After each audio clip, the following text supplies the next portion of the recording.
Take two. There we go. There we go. All right. Trying this again. Oh man. Hey, welcome back. Hopefully, if you're watching this in the future, it'll seem like nothing happened and nothing I'm about to say is going to make sense. But if you're watching it live with us now, I hope you're finding us. We had some audio issues, so we're changing what we're doing as far as getting this online using a different platform, and hopefully this works. But yeah, we're here with Justin Kirklin from Casas por Cristo, and I got it that time. I butchered it last week. It was so bad. But so anyways, we're here with Justin. We're sitting in our garage. I have got my cold seltzer water because it is like 90 degrees in my garage today. It is ridiculous. But hey, Justin, I know. It's just Justin, we're glad to have you on. I hope you're at least getting to sit in air conditioning right now. Yeah, I thought you were sweating because you were nervous, but I guess no. Well, at least this week. So the last like 2-3 weeks, his neighbor started mowing and weed eating like right outside his garage door, right as we started the podcast. So at least this week we don't have that noise. Yeah, but it's all good. That's so awesome. We're starting from the top.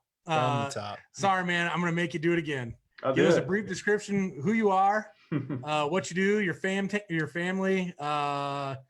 You said before they're out back right now, but yeah, give us a brief rundown of who you are, buddy, and what you do at Casas. Sure. I am Justin Kirklin. I am married to Julie Kirklin. She's amazing, right? It's the only way to describe a wife. I really got nothing else. I mean, that's the singular word I could use. We've been married for just over 11 years, and I've got 3 kids: Eli, who's 7, Emily, who's 4, and Ethan, who's 2. And they are in the backyard because if they weren't, we couldn't have a podcast. Let's just put it that way. I work for a ministry called Casas por Cristo, which means homes because of Christ. That's in Spanish. And basically we build homes for really, really impoverished families in order to open the door for the local church in Mexico, the Dominican Republic, Guatemala. We just launched in Nicaragua. Many pastors there who have churches in really, really poor communities.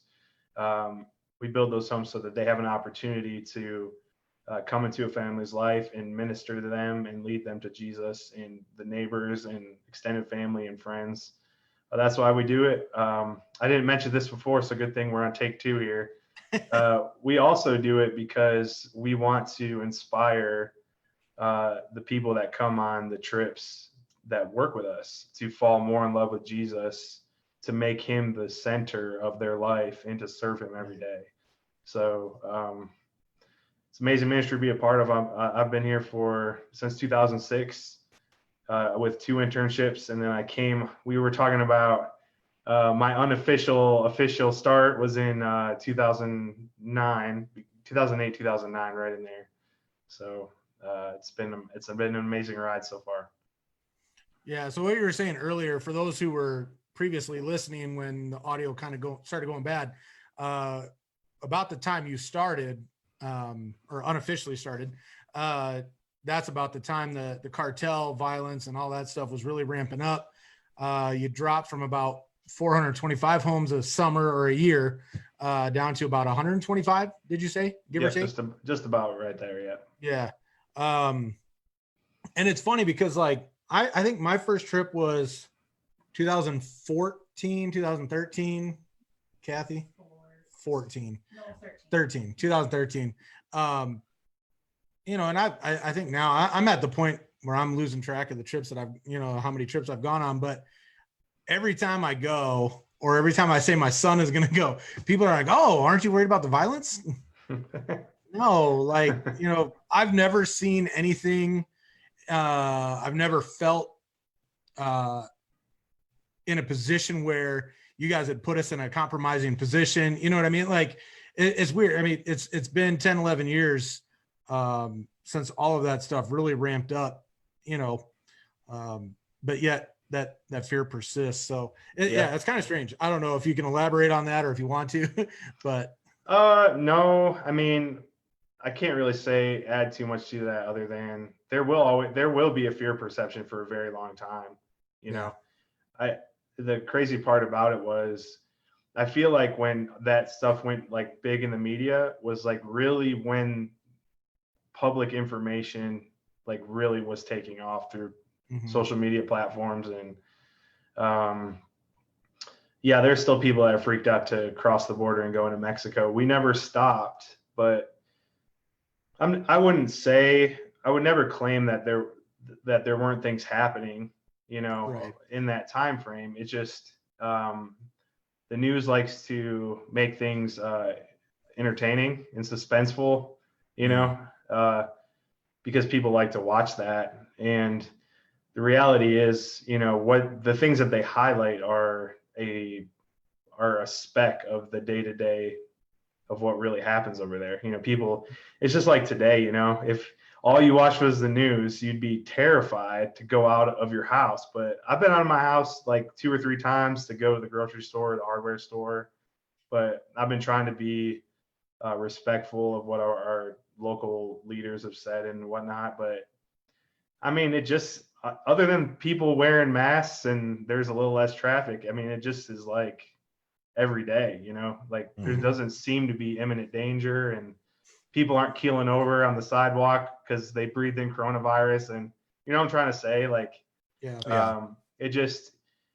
stuff was happening, but we never really came across anything because we just were going about our day, and we were hanging out with families and staying in churches and making sure we did things that were safe. So.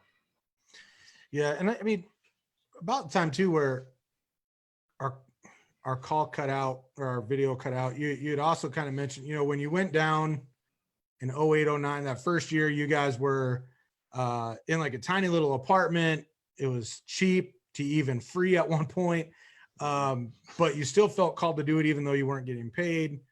I think the passion that the workers or the employees, I shouldn't say workers, the employees at Casas per Cristo have for the ministry, the work that you guys do, the areas that you guys are involved in, speaks volumes. You know, with everything going on with coronavirus, and I don't know, Josh, it's up to you. Justin, it's up to you too, how long you want to park on this topic, because it feels like we talk about coronavirus all the time now. But like, what has that done to affect your ministry now? It's obviously had some impact, but I'll let you elaborate on that. How has that affected you? How has that affected your teams, your organization? If you want to touch on that for a bit. Sure. Yeah. So when we went through that Mexico violence, like it was pretty catastrophic for our ministry, you know, going from 400 to, you know, 126 houses within a year or two.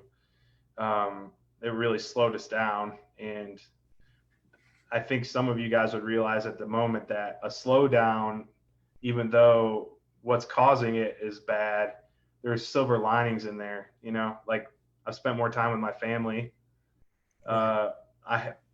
I'm sure my body is healing. I mean, I've been building and sleeping on floors and crammed in planes and, you know, for weeks and for a decade. So, you know, there's a lot of goodness to slowing down. And in the time when the Mexico violence happened, it helped us slow down and really evaluate how we were doing ministry.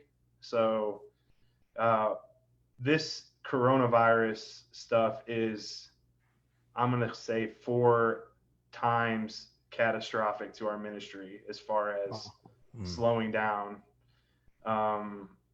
But we're experiencing the same sort of silver linings, if you will. You know, I mean, there are a lot of positives coming out of what we're doing, how we're collaborating, ideas we're coming up with, things we're working on we haven't had time to work on, all kinds of stuff, right? The way that we communicate with our volunteers and our partners. So there are good things happening as well. But I mean, I can't. It's hard to describe But it's almost felt like, you ever gone like tubing, you're on a tube and the boat driver is driving too fast and you're whipping around a corner and you're holding onto that tube, and you're like, I really don't want to fall off. Right. If it's felt like that, like, you're just trying to hold on and do everything you can to stay on the tube. And our growth, unfortunately, in the last 10 years or so, our growth has actually contributed to the problem, because we've had to buy so much more assets and rent so many more buildings and carry so many more staff on benefits, that when your mission trips stop, and those mission trips are a part of the revenue that you use to operate, you don't have any cash to pay for the things that you have in place, like critical things. So rent, like I said, contract labor that we have commitments to. We've got all kinds of materials that we've paid for that are sitting in warehouses, but we could use the money that we spent on those. So we're in a really difficult time as far as like the way that the finances are working, because the teams that were supposed to come this spring break and now into early summer and through the summer, they've had to cancel or postpone, which means that typical revenue that we would get in to pay for the building materials we've already bought, right? And then the revenue that's part of that to pay for rent and health insurance and everything else, it's just not there. So every single week, every single month right now, our cash balance is going down, and we're doing everything we can to try to slow it down as much as possible until we can start operating like normal again. So that sounds very businessy, and I don't mean it to be like that, but it takes resources to do ministry. Definitely the type of ministry that we do is heavy logistics. It's got, our budget this last year was $5.5 million. We have warehouses, we have vehicles, we have everything, and we have to pay for it, and we can't pay for it like we normally would. So we've just done everything we can to communicate our need to our partners, our churches, our volunteers, to see if they'd be willing to help us with donations, or if they would pay way far in advance for a trip way down the road. That way we just have the amount of money we need right now to stay solvent, basically. We've asked teams, instead of canceling, if they would donate the funds to us to build the house without them. So we'll get some local people and our missionaries to come together, and we'll build it together. We've raised $200,000 so far.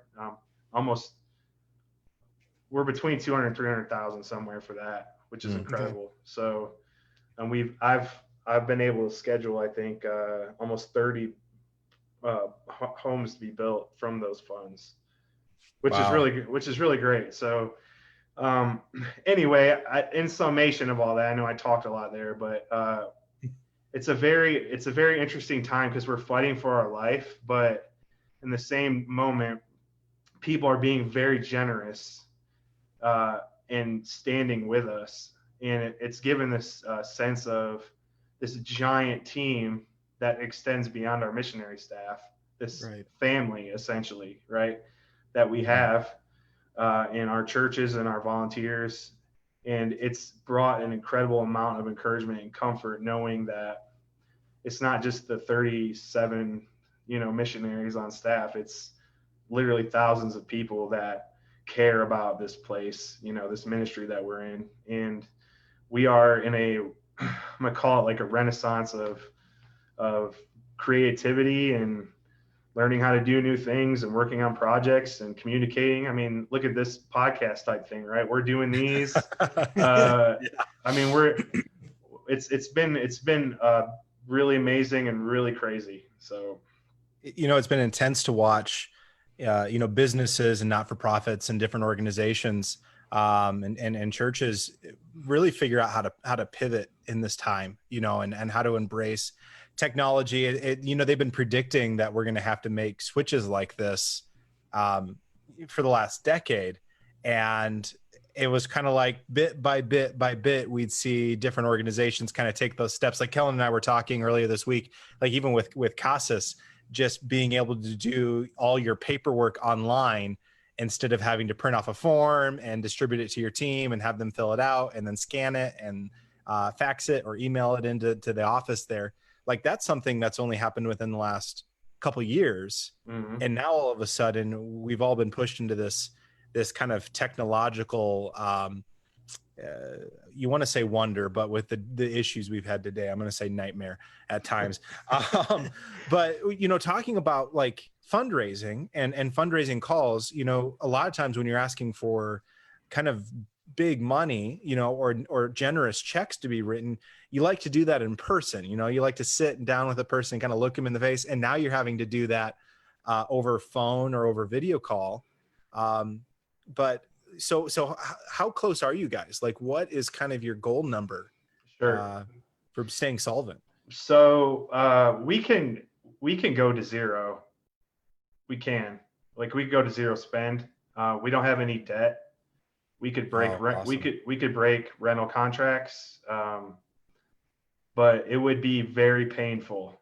Yeah. That would include our staff not getting the benefits package that our ministry provides them, like health insurance and dental and different things that we have in there that we would have to figure out how to cover. The big issue, and for me, is what happens if you get sick, and what happens to the handful of ladies in our ministry that are pregnant, right?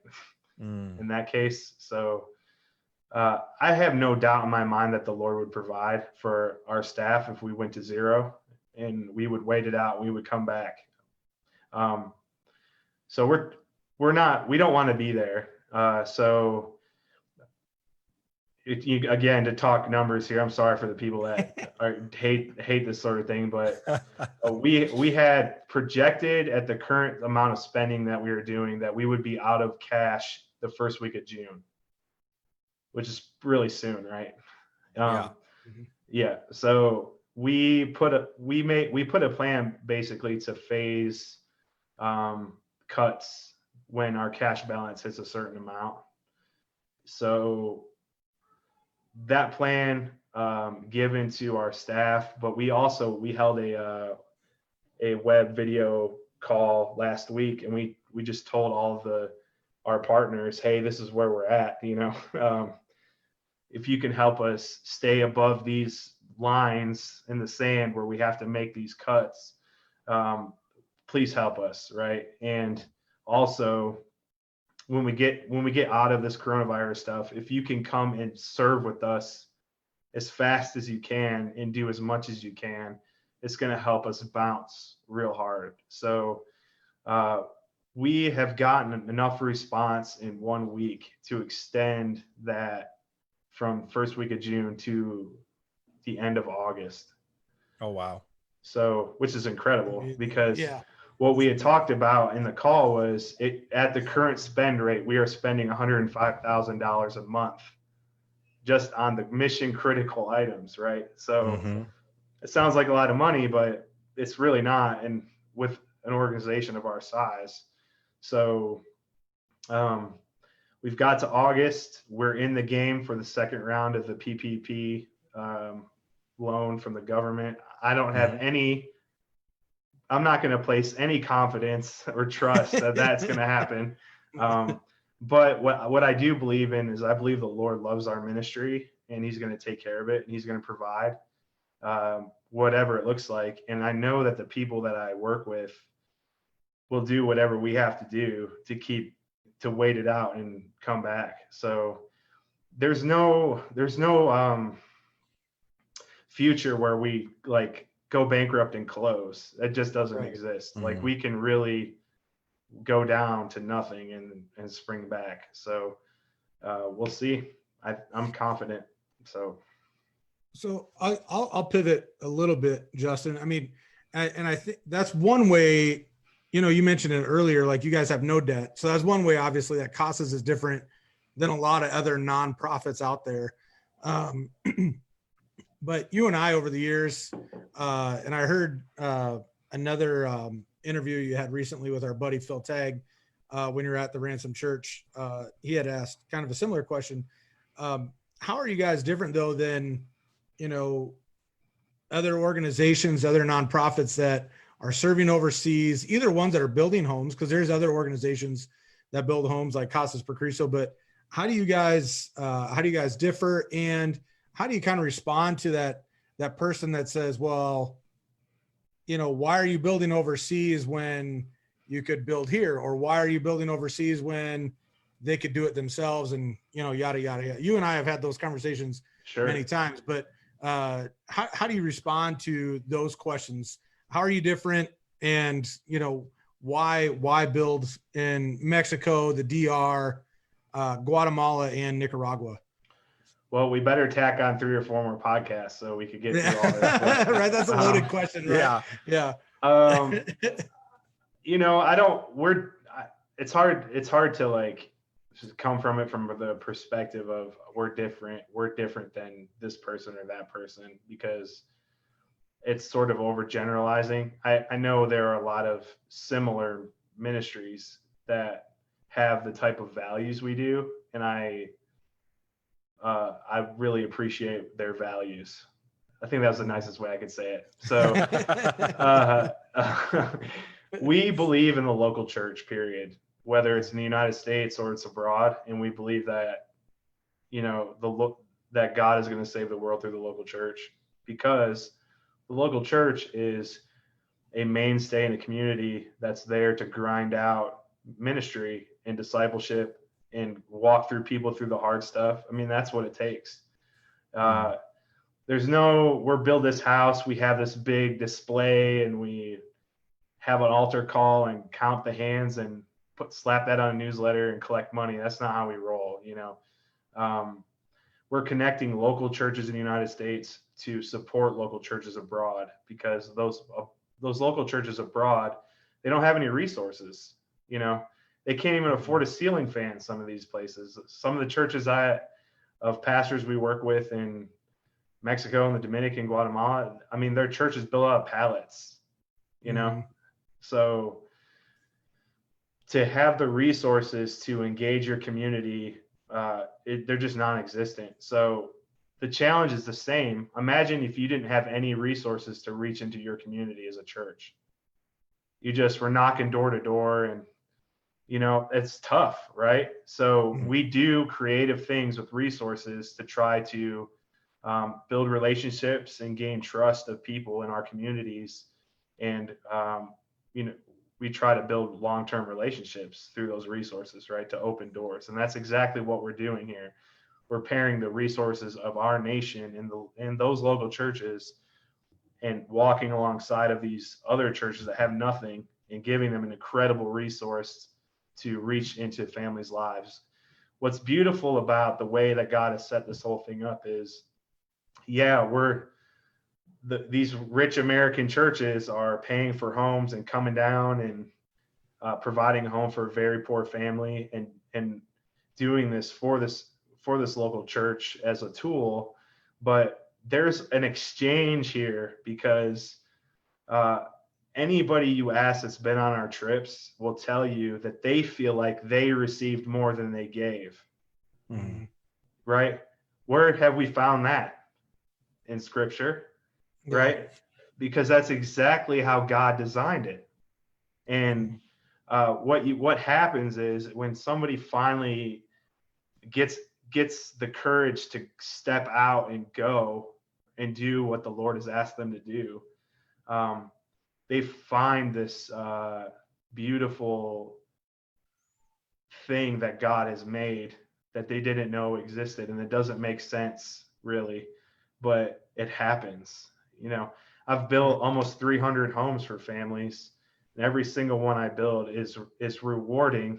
And I can't believe what the Lord gives me as a blessing to my spirit every single time I serve someone else.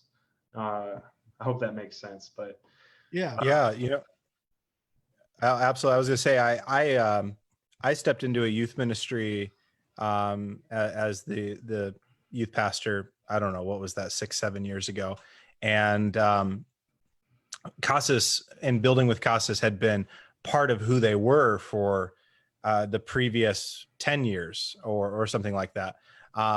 With I think Phil Tagg and his team jumping in with all of you, and it was one of those things where I step in. I had never heard of Casas before. I had never worked with it, and I didn't know anything about it. And it was kind of like, that's great, but there's a lot of missions organizations. There's a lot of things we could go do. There's a lot of countries and places that we could take teens to on short-term missions trips. And it's kind of one of those things, you don't rock the boat the first year. And so I went, and we did 2 builds that first summer. And I had Renee Berg leading one, and she's actually watching right now, and she says hi.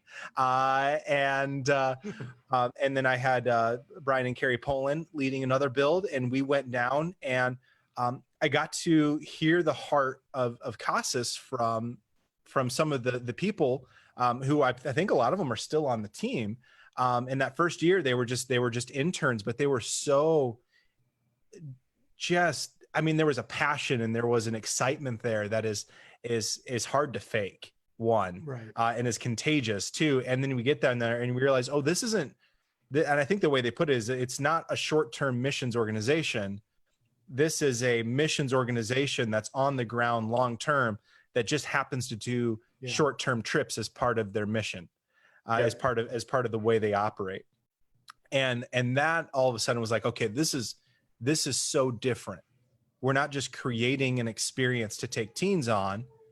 We're using the resources that teens and their families and churches in the U.S. can bring into a situation and bring into a ministry context to support a local church and to help a local church thrive and bless the people that attend that church, or even sometimes people that the pastor just wants to strategically bless in the community and go, okay, now are you going to listen to Jesus? Are you going to listen to what I have to say about Jesus? We gave you a house. Like, come on. And just hearing those stories year after year and being able to follow up and drive past and meet pastors and communities and houses that you had built in previous years. It's astounding. I've seen so many teens who walked away just broken for what God was doing in their life and going, okay, how do I make this part of who I am? How do I, either by jumping on as a resident or as an intern with Casas, or stepping into full-time ministry, or at the very least going, this needs to impact the way I live my life, in high school and in college, and then stepping into career. And so I there's not really question there. It's just like an observation of what I've seen, working on the pastoral end for a long time. Kellen's got me beat as far as builds go. But 15, 16 homes is nothing compared to 300, man. I know. So all that, man, thank you. Thank you for being part of this and for making it happen. But, absolutely. The blessing that people see, that they walk away with because of how much they just poured out of themselves is there's very few things that you experience like that in everyday life. Yeah, my message basically to everyone that serves with me on these short-term building opportunities is that what you just received from the Lord doesn't have to end. Doesn't have to end here. It doesn't have to take a break until you come back next time. If Casas is what you need as like a retreat, a jolt, absolutely. Okay. Like, come every year, get that jolt, come on your spiritual retreat, but you can serve literally anyone, like Jesus did. You can walk outside your house and take a look at the homes around your house, and they need the Lord just as much as Jose and Maria and the shack we just provided a home for. It's just it's going to look a little different, right? It's not on a platter for you, you know.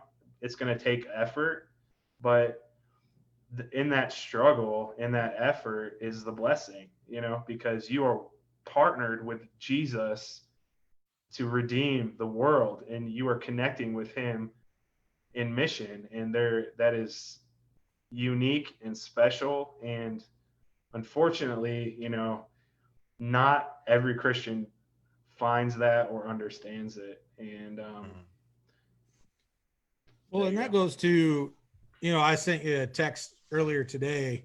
So there's a Facebook page I follow called Multiplying Disciples in Churches, and they asked the question today: is it more biblical to assume we are called to go unless he speaks clearly to us, or unless he speaks to us clearly and personally otherwise? And I think I know your answer, but I elaborate on that, because when you've shared, I'm fairly certain I know the verse you're going to go to, because I've heard your story. But it's for those of you listening or watching, Justin has become a great friend of my life. So we've shared a lot of stories over the years. But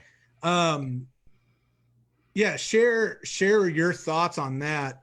Because as a pastor who tries to recruit people to go on these trips, a lot of the times I hear, well, I haven't heard from the Lord yet. And it's like, really? What do you mean? Because it says pretty clearly in his word. But elaborate on that if you don't mind. Okay. Well, I'm not gonna go where you think I am, just to make things, just to shake it up for you. Yes. This is my own take. So I'm putting that as a disclaimer here. Okay. The way that I interpret everything, but I think the Great Commission applies to all of us, every single one of us, you know, whether you're gifted, you think you're gifted or not, whatever. So we have been called to give testimony of Jesus Christ to the world. Okay. Doesn't take a lot of gifts to do that. You can tell anybody about the truth, you know, of Jesus and the salvation that can be found in him and why we need him and how great it is to serve him, right? How you communicate that could look different, but everybody can communicate that to the world. Everybody can. So back to your quote here, should we assume that is, we should just be doing it? You know, I think so, right? Where people get lost in the weeds is they're looking for specific divine imparted will. You know, am I supposed to do this specific mission trip or this specific ministry career path or take this job or whatever?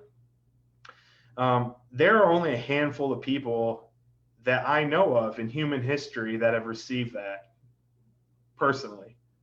I mean, read the Bible. He came down in a bush. He communicated through an angel. That has never happened to me, not one single time. Okay, so you think maybe you'd want that, but you would also think, man, that might be terrifying, right? But here's what I do know. I know that God has this macro will for all believers distributed through the Great Commission, and that if he doesn't tell me specifically through some divine imparted message, right, I just need to do it, you know. And it's clear in my life where he's opened up doors and opportunities for me to do that, right? It might be on a moment-to-moment level with somebody specifically that crosses my path, or it might be like a career move like Casas por Cristo. Like, think of what got you here to Gathering 208, right? Did an angel tell you? Did a burning bush tell you this? I mean, God did a lot of different things with a lot of different people and opened up doors for you, you know. Now, this is where we could talk all day, and you know, we could get in discussions or whatever. Mm-hmm. But had I not gone to Casas, right, to fulfill the Great Commission, but I went somewhere else to fulfill the Great Commission, you know, that I was excited about in the time, I really think I was doing God's will, you know. If I left Casas now and I went and worked with you guys to fulfill the Great Commission, I believe I would be in God's will. So, I mean, you're more than welcome to. So my take on it is we put way too much pressure on ourselves to find the specific imparted thing we're supposed to do, right? When there are only handfuls of people in history that I can point to that happened to. So unless God intervenes, we just need to do it like this quote says. Do something that we're excited about to fulfill the Great Commission. Fight against something that we hate to fulfill the Great Commission. You know, go do something fun to fulfill the Great Commission. Challenge yourself to fulfill the Great Commission, but take every single opportunity that the Lord puts in our path to do that would allow that to happen seriously, you know, and don't back out of it because you didn't get a sign or a burning bush or an angel, right? You know, like you know what I'm trying to say? And yeah, I mean, well, I would even say, sorry, Josh, no, I would even say just like my first trip with Casas per Cristo to Juarez when I met you, it was on that trip that I realized like I'm not doing anything to make disciples back home, right? And luckily I had some good mentors in my life that helped guide me on this this process that led me to ministry. But I didn't have like you said, a burning bush or you know, a donkey or anything like that talk to me, right? But that would be pretty cool. A donkey. I didn't bring that one up. Crazy, right? that would be awesome. That would blow my mind. What if your dog? What if your dog talked to you? I'd have some questions if you told me that. But you know, it was on that trip, and then after I came home, and I'm going, man, I think I'm called to ministry, and you know, wrestled with it because I just didn't feel worthy of it, right? But it wasn't a burning bush angel moment, but I did have you know, like a coworker who came into my office minutes after I'd prayed a prayer. And she's like, hey, you're called to ministry, and I think you know it. And I was like, what is going on? This is crazy, you know? But yeah, it just seemed like a lot of the conversations I have with people, they're like you said, they're looking for that divine moment for, am I called to go to, you know, Guatemala in December with Gathering 208? You know, this is gonna sound really harsh, and I'm sorry for anyone's listening to this and gets offended, right? But no. really when people are like in that analysis by paralysis moment, and they're, you know, what they really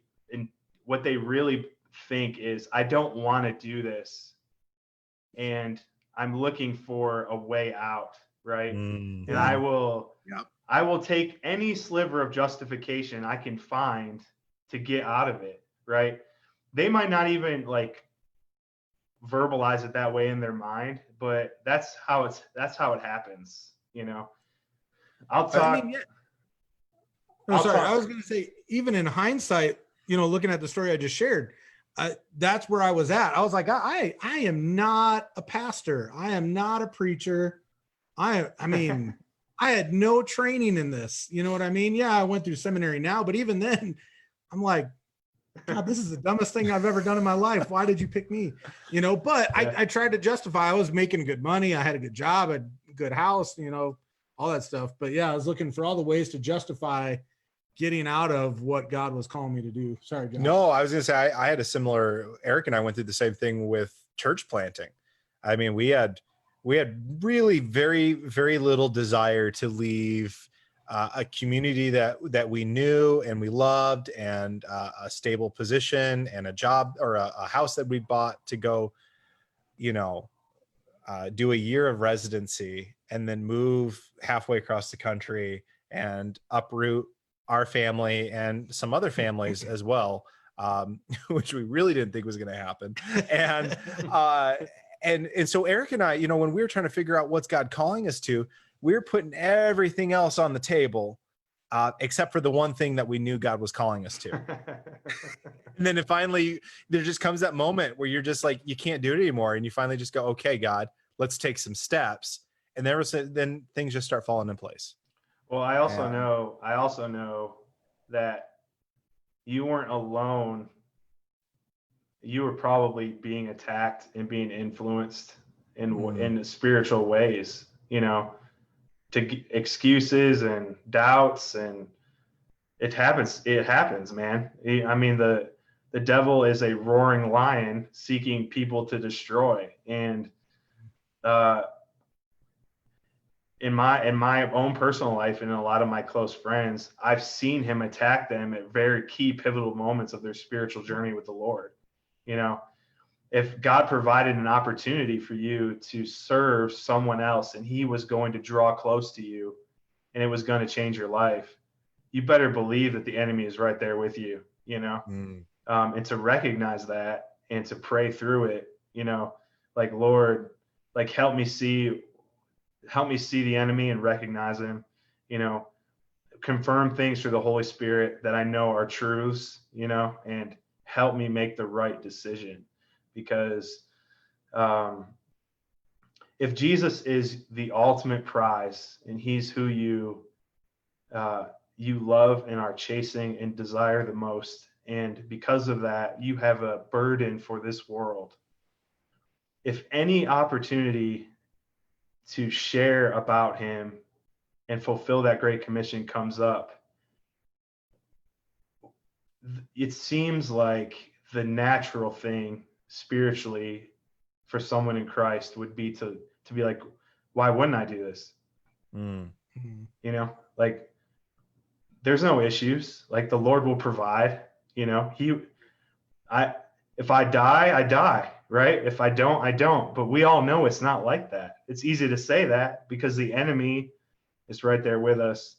Our own sin and our own doubts are right there with us. And, we really need to be conscious of that and praying through it and talking to others about it in the moment, because it's a spiritual battle, dude. I mean, it's not just I'm going on a missions trip, I either can go or I cannot go. There is spiritual warfare being at play here, because the Lord will change your life when you walk with him, period. And especially when you do it in radical ways. It's just my belief. Yeah.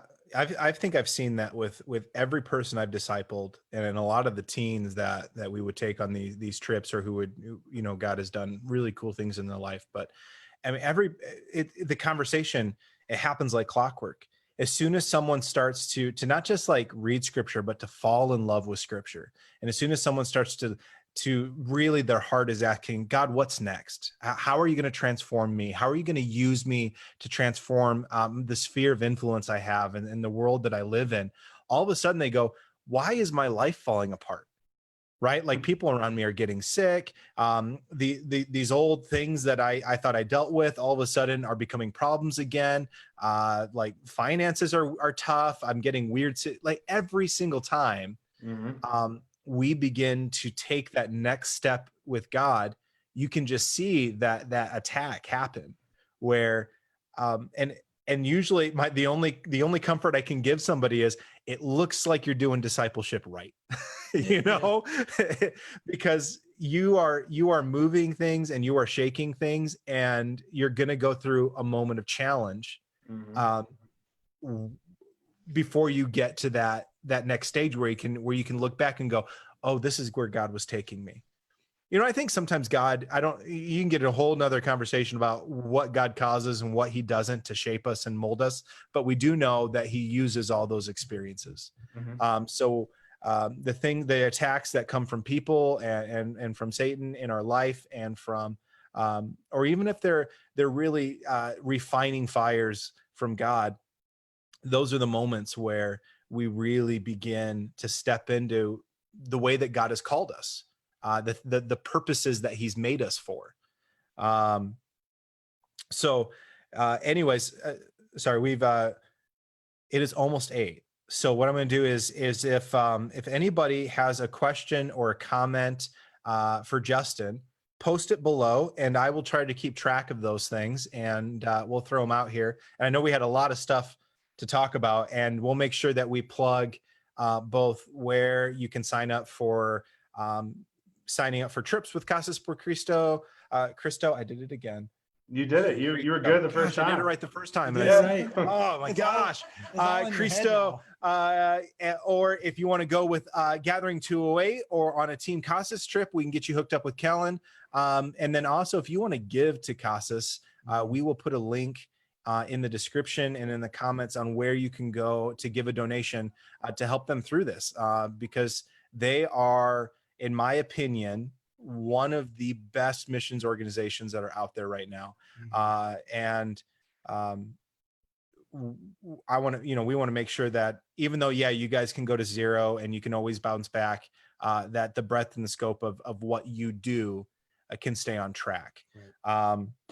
So if you've got any comments or questions, post them below and we'll get to them. But otherwise, I forgot what we were talking about, and I'll let you talk some more. Calling and all that good stuff. Yeah. No. I don't know, man. You just derailed the whole thing. You just threw me off right now. I don't know where we're at now. But what I'll say. So what's next, right? We talked a little bit about kind of how coronavirus has affected this. My understanding is you guys are still hopeful trips are going to start up again in June. Is that right? We hope we keep the ones we have in June for sure. Okay. Our hope is that we get going as fast as we can.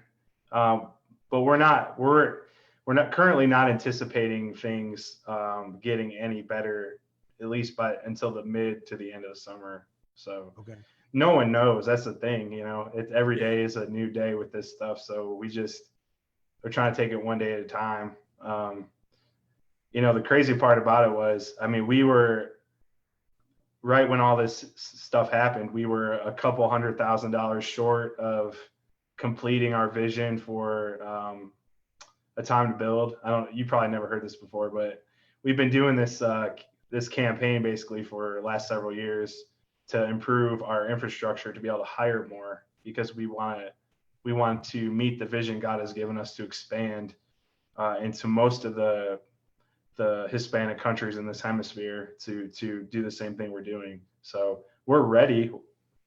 We just need the infrastructure and the capacity to be able to take on those missionaries. So the crazy part is, we've been having more people apply to work at our ministry, unprecedented amount of people in the last couple of years. We can't hire as many as we want to yet, but we're close. If you went to our main office right now, you would see what we're building. We're building enough space to accommodate 20 years of growth. So it's kind of sad because we were right at the finish line, and we had to hit pause on that. And now we're in this fight, but when we get out of it and we bounce back, it's going to be such a huge pendulum swing from survival to explosion, really, because everything was trending the right direction, and we are seeing a lot of fruit from our labor and incredible growth and church partnerships. And I'm excited for what the future holds for our ministry and what we can accomplish. And the key stat for me will always be the amount of people that come to know Jesus legitimately per house that we build. And we're averaging close to 2. We built 300 homes last year. That's 600 people. And that's not including the amount of church growth or the amount of people we've been able to share the gospel with. That's not including the effects that's having on churches in the United States, and the people that come on our trips. Kellen and I have baptized people in a pool after a trip, not even including that. And so I really am excited for what's going on and what will happen. We just, like I said, we just have to fight through this and get out of it. So. Yeah, man. Hey, so tell people, do you know what the link is where they can go to donate to Casas? Sure. So you can go to our website, which is casasporcristo.org, And as soon as you land on our page, you'll see a button to give right there. You can click on that and go right there. There are several program areas that we have to give toward. I guess let me talk about those real quick. Currently, we have this Hope Restored campaign that we're doing through this time. If you give to that, that will go directly to building homes. So you give to that program area, we're going to build a house with it without a volunteer team. We're going to get local help and churches and missionaries out there. And we're going to build them, interns, whatever it takes to honor those commitments that we've made to pastors and to build the homes that we know we were supposed to build. You can give to our general fund. That will help for sure right now, as we're hoping to delay the types of major impacts the shortfall revenue will have. You can also give to our staff because some of those cuts, they include those missionaries having to lose their healthcare coverage and having to pay for it themselves.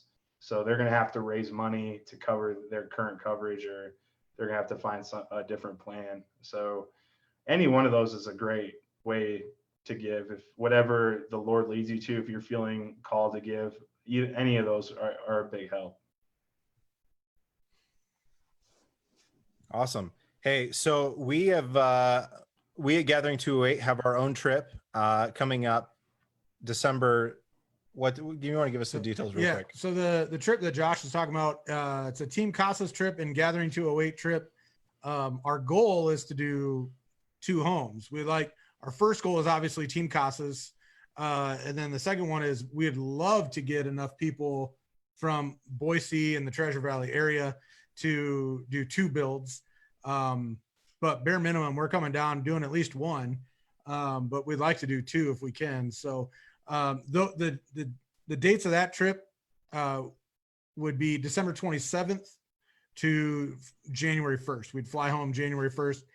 It's going to be in Guatemala at San Raimundo. I actually have the tattoo here. I don't know how well you can see that. So I don't know if that counts, Justin, as 2 Casas tattoos. What we were talking about earlier. I don't know. Guatemala, I love all the trips that I've done with Casas per Cristo. Guatemala, the San Raimundo community has just been, the few trips that I've done there has just had huge impacts for me. But I'll do any of the bills. I can't wait to do Nicaragua someday. But we're going December 27th to January 1st, and hope to build 2 homes. But bare minimum, we'll do 1. Yeah. So far, we have me and Josh, my wife Kathy, my son Noah. So we're 11 people away from having at least 1. Julie hasn't fully committed to me yet. So I don't know if she's 100% Come on, Julie. So Julie's off camera right now and she's turning red and laughing. So well, let me hype your trip up a little bit. Yeah. What's really cool about that time frame is you basically are giving a home to a family for Christmas, which is really cool.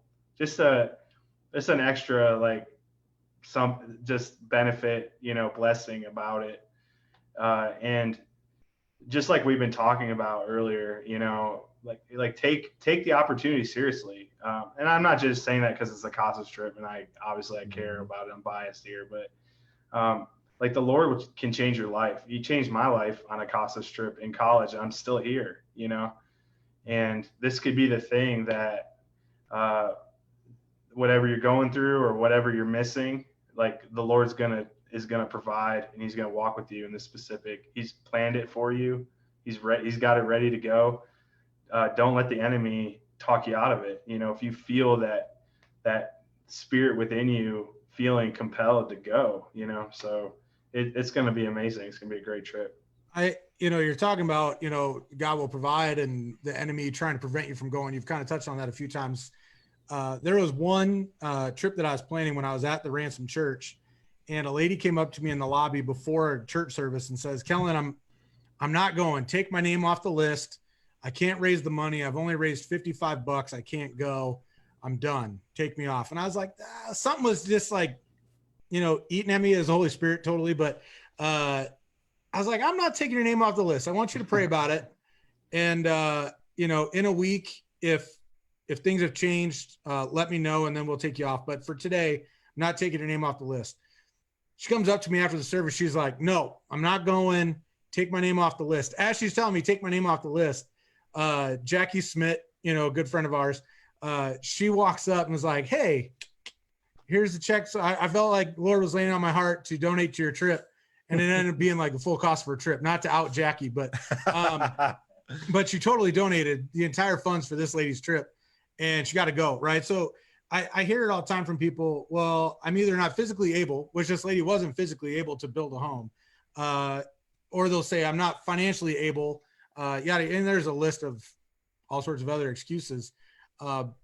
If this is something that, you've heard Justin talking tonight, maybe a conversation you've had with me and Josh, where you're just like, maybe, I don't know, maybe go. I would say go. The Lord will provide. Justin talked about, you may not get a burning bush, but the Lord will open up doors along that path and the trip will happen, and like Justin said, you get to build a home for somebody for Christmas. Like getting a home for a Christmas present is pretty stinking amazing. It is. And you celebrate New Year's in San Raimundo, which is going to be crazy.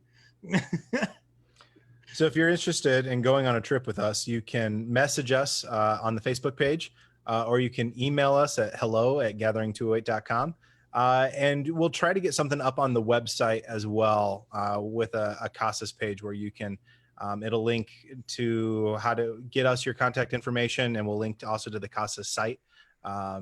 So, we really believe that this isn't just an organization that we work with, but when you're with Casas, I mean, that's a partnership.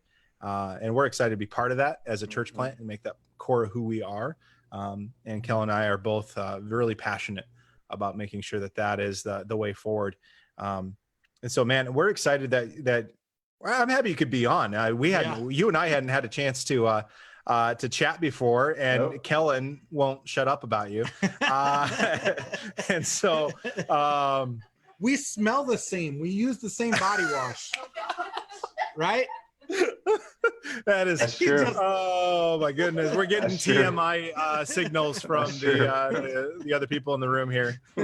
Oh man, hey, any last things that you'd like people to know or say about Casas before we end the live stream? I really appreciate the opportunity to be on here and to talk with you guys. It's refreshing just to sit here and talk about ministry and talk about the ministry I love to work with and a lot of you guys love. I know you guys, and I just appreciate the call that you guys are walking in, stepping out from where you're from and leaving jobs, and it's a faith thing, and it'll be fun. It's been fun to watch your guys' journey, and if you're listening and you're not a part of Gathering 208, you should consider it, because I think you've got a great couple pastors here, and I know their heart and their vision for the kingdom and for people, and I would really consider that. I know that their heart and our heart at Casas are really closely aligned, and I'm excited to see what happens with you guys. For Casas, come build. We'll have fun. It's great. It's a great time, and we really get to make famous Jesus through the whole thing, and it's exciting. So that's all I got. Love you guys. Oh, awesome. Hey, and I'll say, man, props to any organization that can take a group of 12 teenagers and build a house with a concrete foundation and wood studs and sheetrock and a tin roof in 3 days. I mean, it is just an unreal accomplishment. And you guys do that 300. I'm wiped after twice a year, like 300 times a year. And I know it's not you. You're not building 300 houses in a year, but your team, that is just incredible. And for those of you who do want to maybe know more about Gathering 208, you can find us at gathering208.com.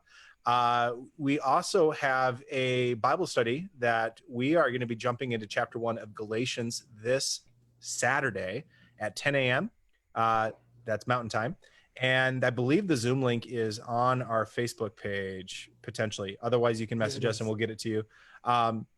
Love to have you join. And the beauty of that is you don't have to be here in Boise or in the Treasure Valley to be part of that. We've got people from Minnesota and South Dakota and North Dakota and jumping in and being part of that and starting little cells of Gathering 2-8 study Ness group all over the nation. And so you are welcome to jump in. We don't know what to call it. It's a brave new world, right? Yeah. It's digital. Geography doesn't matter anymore as long as you can, the time zone works. So you can jump in and be part of that. Justin, we are so thankful that you could be on today. Thank you very much. And for all of you that were watching and were part of the conversation, thanks for being here. Thanks for commenting. And we will see you next Wednesday. And I believe that's my dad, isn't it? Is that next Wednesday? Holy smokes, it's May already. Oh, so boy. Yeah, my dad, Scott Wiley, who is a church planter, pastor, and licensed counselor, is going to be on, and we're going to talk about relationships and boundaries and loving well. And let's just end the live stream and not the meeting. So otherwise, hey, thank you for everyone for being on, and we will see you soon, or next week. Click on the Zoom page. Click on the Zoom page. Sorry, we're going to handle this remotely. Click on more down in the bottom. Right. Oh yeah, stop live stream. That works.